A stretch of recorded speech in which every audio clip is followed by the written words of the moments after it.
The seventh film in the Star Wars series, The Force Awakens, is just days away. We're getting closer and closer. Can't you almost taste it? We're almost there, guys. And in anticipation for the new film, I have been revisiting the Star Wars films previous to it.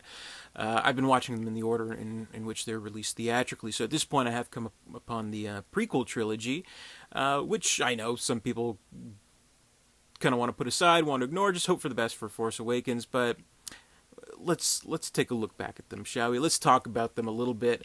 So I will be talking about the Phantom Menace for today. Star Wars Episode 1, The Phantom Menace, one of the most anticipated movies of all time. Most Star Wars reviews you'll find are at least in part autobiographical. And I find this especially true for the Phantom Menace. Like, you always hear from people their story about, I was so excited for this. I was counting down the days. I was in line and blah, blah, blah. And kind of the end portion to that story is always a little bit different for some people. Some people say, "Oh, I liked it, but now I know better." Some people were immediately disappointed. So you get different reactions from other people. So a lot of people, especially about this movie, tend when talking about the movie, can't help but talk about their own expectations. With my personal expectations, I would probably have to say I didn't really have any. It's kind of weird, like, back in that time, 1999, well, let's say 2 years prior to that, 1997, when the special edition movies came out, I went to see those in the theater. I was a huge Star Wars fan. I love Star Wars. I was, like, obsessed, basically. Then I don't know what happened. 2 years later, I kind of decided, I guess, yeah, I was 10 years old when the 20th anniversary special editions came out. So I was 12 when The Phantom Menace was released, and I don't know, I just got into a phase where I thought, I'm too cool for Star Wars. I remember, like, the movie that I was hyped up about the most was Austin Powers, The Spy Who Shagged Me, but I guess it's neither here nor there. Anyway, I didn't end up seeing the movie until maybe about 2 years later, watching it on VHS, which I suppose is apt because I grew up with the original trilogy on VHS as well. And I remember seeing it and not really being blown away by it, but not hating it. The Phantom Menace, it's never been a movie that I've hated, I'll tell you that. But then, it just never really, I don't know, stayed with me. It never really resonated in any kind of way, and I kind of forgot about it a little bit. And then, I don't know, as the years passed, I saw it on DVD and now on Blu-ray, and with each viewing I found I kind of like it a little bit better with which each time I see it, actually. And having seen it one more time recently in preparation for this video, I watched it just last night. I watched it, and I really enjoyed it. I did, and I know there's not going to be, not everyone enjoys the prequel trilogies, but I did, and I feel that it does kind of keep true to the overall Star Wars spirit in certain respects, in respects of the inspiration from the science fiction serials of days of yore, where it's really about going on one little adventure after another and going from planet to planet. And that movie, this movie, I think it captures that kind of spirit perfectly. And needless to say, with the original trilogy, one of the benchmarks of that trilogy was that they made an attempt to tell these stories with the absolute highest grade special effects possible. Special effects that didn't even exist, that they created, basically, that they set the standard for. So you kind of expect no less from the newest movie in the series, and the special effects here are incredibly elaborate. Even this movie, it's almost 20 years old itself at this point. So I'd say the effects really hold up, aside from some CGI, which doesn't look that great today. But by that same token, some of the puppets don't look that great. Some of the miniatures don't look that great in the original trilogy, but, we kind of just ignore that for whatever reason. I don't know. But I think visually it's a stunning movie, and I think it really used the most highest grade and elaborate special effects available at that time. Not to mention, at least in this particular prequel, unlike some of the others, which went way overboard on the CGI. It was able to integrate some really nice sets into the movie and kind of enhance them basically using CGI. And there's great costume design in the movie. Like you think about this movie specifically, whether you think back on it with kind of a fondness or just, close your eyes and think about the Phantom Menace and what comes to you. I'd say more often than not, people think of the visuals of this movie. So a visual such as, the way Queen Amidala looks immediately comes to mind. The camera speeding through the canyons in Tatooine as the pod race is going on comes to mind. The evil villain with the black and red face immediately comes to mind. So it's an intensely visual movie, which I highly appreciate, especially since, Lucas kind of attributed the visual style of the original films to the success of the original trilogies. Like, well, this is like a silent film. It can be seen all over the world and understood all over the world, and that's why it's such a great movie, and things like that. So I think, as I mentioned in one of my previous reviews of the original movies, he really honed in on that and almost like obsessed over it, and it was at a cost, I would say. The movie's quite a bit of sizzle. The steak is there, but maybe doesn't taste that good. I hate food analogies, never mind. But anyway, he just doesn't have the flair for characters as he once did. The characters here are quite a bit flat, I'll say for sure, and they're kind of overshadowed by the visuals and the overall spectacle of the movie, because it's a busy movie. There's a lot going on, which works to certain advantages because it's a very entertaining movie, I'd say. Like, I know there are some people who say there's a lot of boring sections in it, which, to be fair, is true of any of the Star Wars movies, really. But I think they kind of section off the important set pieces in a very even way, in a way that I think keeps your attention throughout the whole movie, keeps you entertained.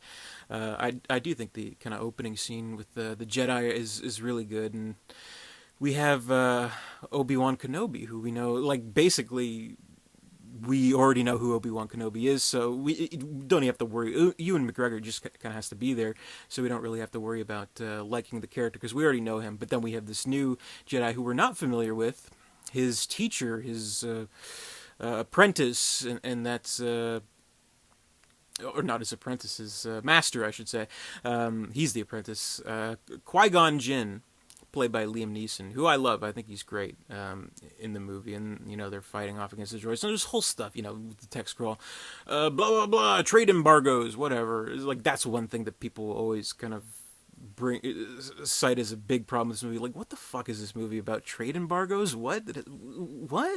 And I think it kind of serves as proof that if you're going to have an adventure series like this, it's so much easier to have the story take place in the midst of a war, as opposed to show the origins of the war, which, I mean, a noble effort this prequel trilogy is, I would say, from George Lucas, but almost he was like setting himself up for failure, because like, unless he was like as detailed and absolutely inarguably structured in such a way that no one could like poke little holes in it whatsoever, then he's setting himself up for failure, which people love to poke little holes in kind of the logic behind the whatever politics of this movie. If you could even follow it, I doubt George Lucas could even follow it. I can barely follow it, but trade embargoes, things like that, and you think, oh, this is Star Wars, this is what war is about. But in the meantime, it's like, okay, trade embargoes, it's, what are they trying to do, like a Japan allegory there, sort of, embargoing the oil trade, bombing Pearl Harbor, whatever. Meanwhile, by the way, you have like the most like racially insensitive characters. You have those, like, I guess they're intentionally making the lip sync off because they have like Japanese accents and they're these alien things. Like, what? I'll admit those are bad. But anyway, we have this opening scene. I think it's pretty good. We kind of meet the Jedi and kind of what they're all about. And I think there's a really key scene in that, opening, a key moment in that opening scene, which kind of calls back to Yoda's dialogue in The Empire Strikes Back, where, he's like, oh, I watched him all his life, never had his head on the present, never just paid attention to what he was doing. They kind of echo back to that, where it's like, Master Yoda said I should be mindful of the future.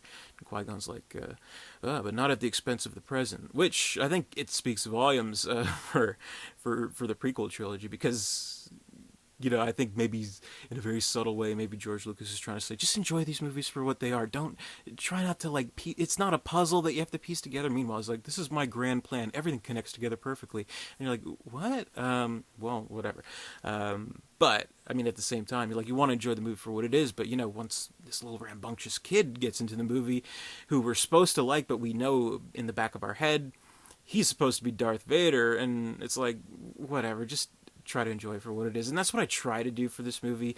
I know ultimately they're a very different set of movies than the original, even though they're supposed to connect and have some kind of continuity, but whatever. Anyway, I think that scene is good, is what I'm trying to say. And that kind of branches off the whole adventure, and they go and fight the robots. The robots are really cool in this movie, I thought. The little attack droids are like, Roger, Roger, pss, pss, pss. I love those things. They escape to this planet, and there's these stupid creatures on it, and there's half underwater. And of course, this is where they meet Jar Binks, who kind of gets involved in the story. And Jar Binks, there's no defending Jar Binks. I mean, you just can't. Wow. Mr. Jar Binks! Mr. Big Stereotype! Me ruined the whole movie!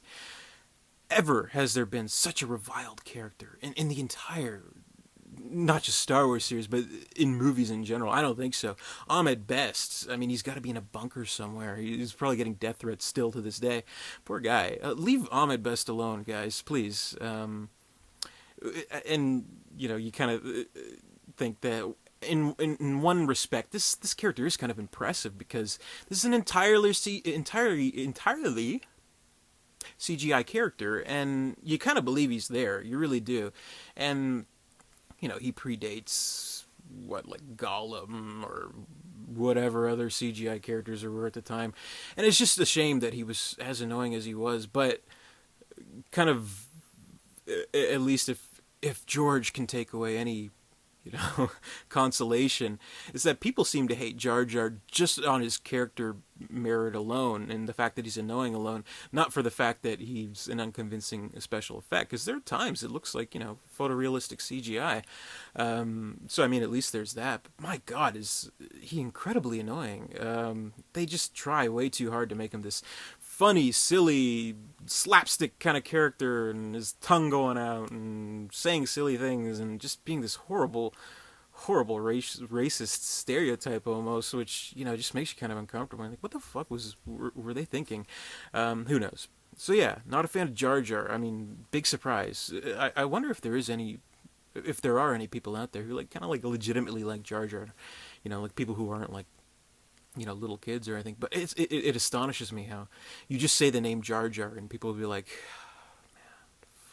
oh, man, fuck. But anyway, I do like the Qui-Gon character quite a bit. Liam Neeson, really good in his role, and he kind of harkens back a little bit to the Alec Guinness performance in A New Hope in Star Wars 1977, where I would say, looking back on it, even Ewan McGregor, though there was Train Spotting and quite a few other movies, he wasn't like a huge star. He wasn't a huge name, and other than maybe we have Natalie Portman in the movie. Other than Leon, she wasn't in too much. Or what was that movie she was in where she was pregnant and she gave birth in a Walmart or something? Whatever.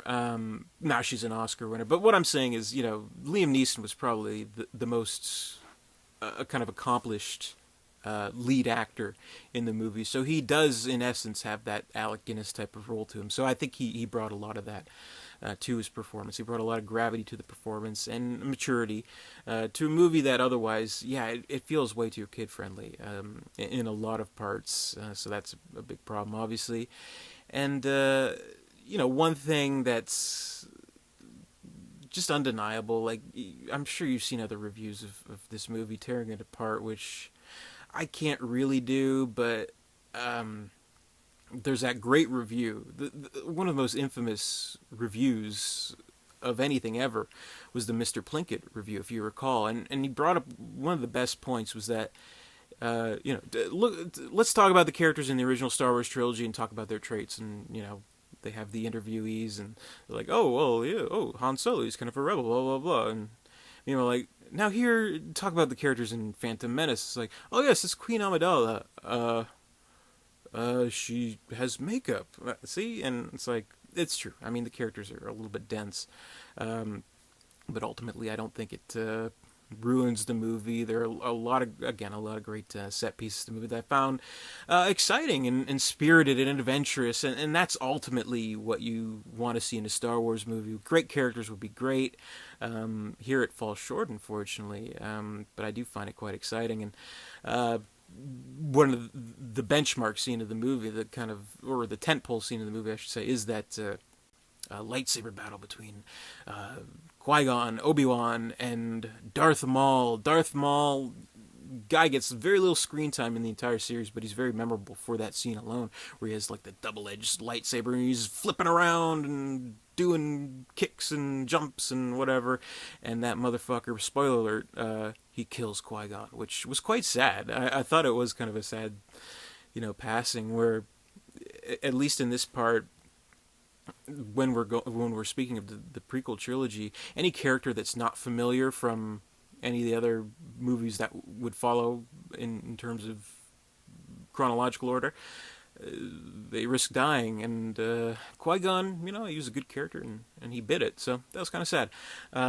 Anyway, what else? I mean, I don't know. I can't, hugely knock the movie for its flaws. It has flaws. I mean, it's not as good as the previous Star Wars movies, but I think it holds a very similar spirit in the action, in the adventure.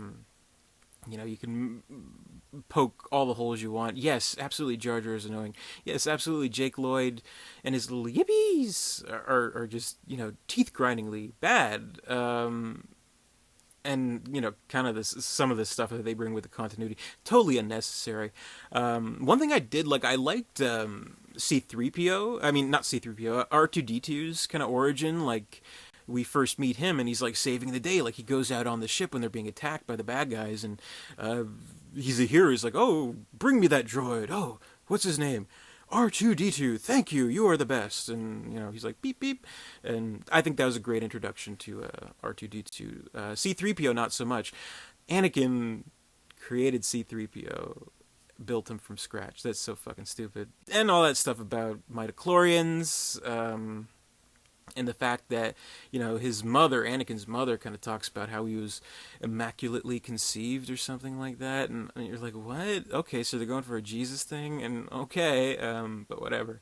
Pod race was cool though, so whatever. I mean, in terms of visuals, in terms of special effects, I think this is just exquisite. It really is. I mean, this is a movie that you just kind of immerse yourself in without relating to the characters too much, but you're more kind of a fly on the wall, I guess. But it is exciting, has a lot of great adventure scenes, and I mean, a lot of familiar characters that we've come to love from the previous movies. We have Obi-Wan, and we have Yoda, which, for all the special effects in the movie, the worst special effect was actually the puppet Yoda, which it looked fucking horrible. Like, the puppet Yoda was just revolting. And so that's one thing I'm actually glad they cleaned up in the special, or not special edition, but the Blu-ray version. They actually went back and made him CGI, like in the sequels. So, I mean, there's a lot of crazy plot going on where, George Lucas is trying to kind of allude to this Phantom Menace, this Darth Sidious who's pulling the strings. Meanwhile, we know it's Ian McDiarmid, who's eventually going to become Emperor Palpatine from the other movies, and just trying to fill the pieces a little bit. And that's ultimately second fiddle to the special effects, to the grand spectacle of the movie, which I think in terms of spectacle, it's as good as it gets. In terms of story, in terms of, well, not even story. I won't say story. I'll say characters. It just has weak characters. That's the biggest problem with the movie. So otherwise,